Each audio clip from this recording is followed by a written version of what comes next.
China has been spending millions to get US media to print communist propaganda.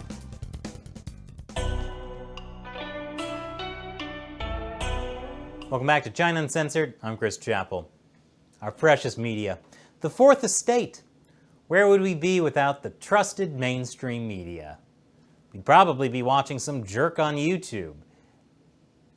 This will probably come as no surprise to you, unless this is your first time watching this jerk on YouTube. But the Chinese Communist Party has been giving millions of dollars to US newspapers. Yes, an openly hostile, authoritarian regime has been paying American media to publish propaganda. And they took the money. In the past 4 years, the Chinese government has paid a total of $19 million to major media, including the Washington Post, the New York Times, and the Wall Street Journal. I mean, democracy dies in darkness, so you gotta pay the electricity bills somehow. China Daily, which is owned by the propaganda department of the Chinese Communist Party, has been paying these American newspapers to run China Watch.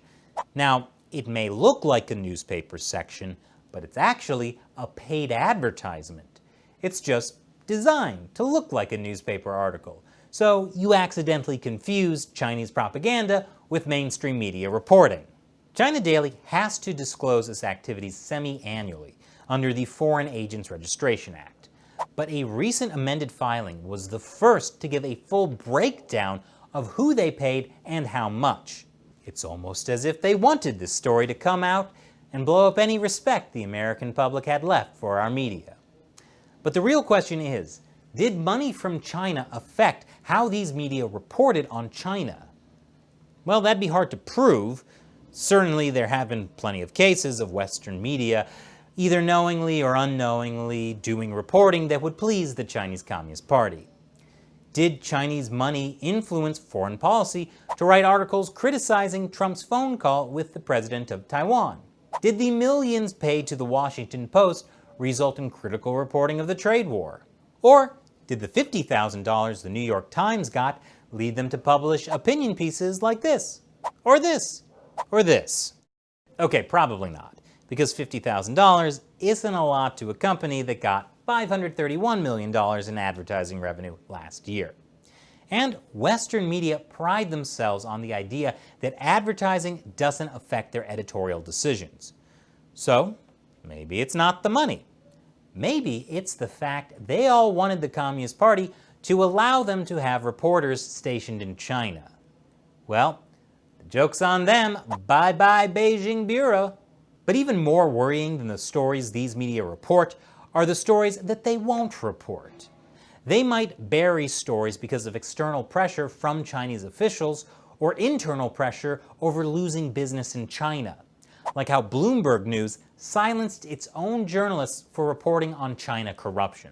So on one hand, the Chinese Communist Party is directly or indirectly censoring news about China, while on the other hand, they're paying Western media millions of dollars to spread the party's propaganda.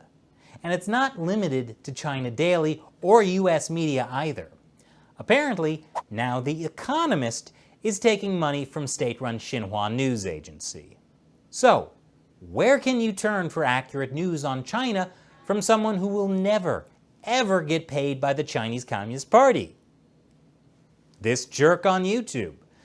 Unfortunately, China Uncensored is on a platform that has censored insults to the Chinese Communist Party and demonetizes videos about sensitive topics like the anti-CCP protests in Hong Kong. That's why this show is mostly funded by viewers like you, who contribute to us through the crowdfunding website Patreon.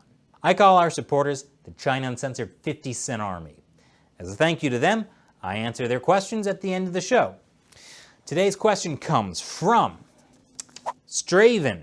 Can the WHO continue to operate as usual despite America pulling out alongside our massive funding support? The World Health Organization.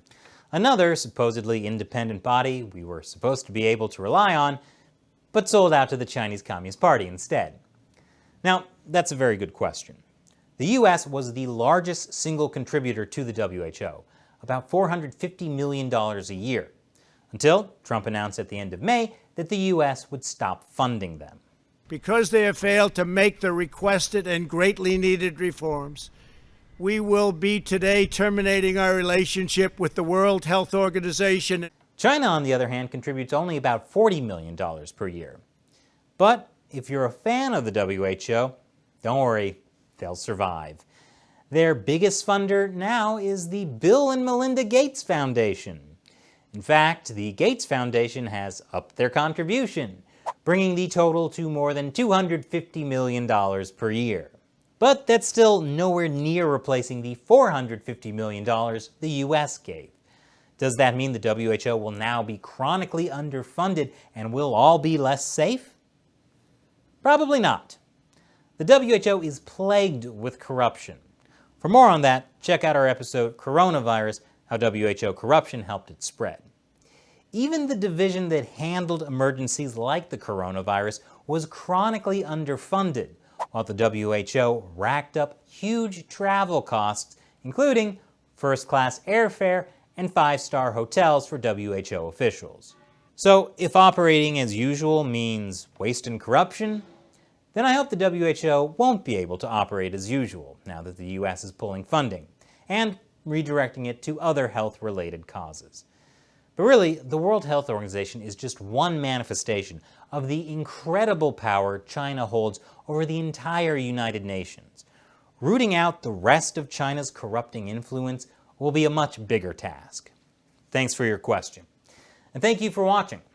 Be sure you're still subscribed because YouTube keeps secretly unsubscribing people. The joys of being truly independent from the Chinese Communist Party.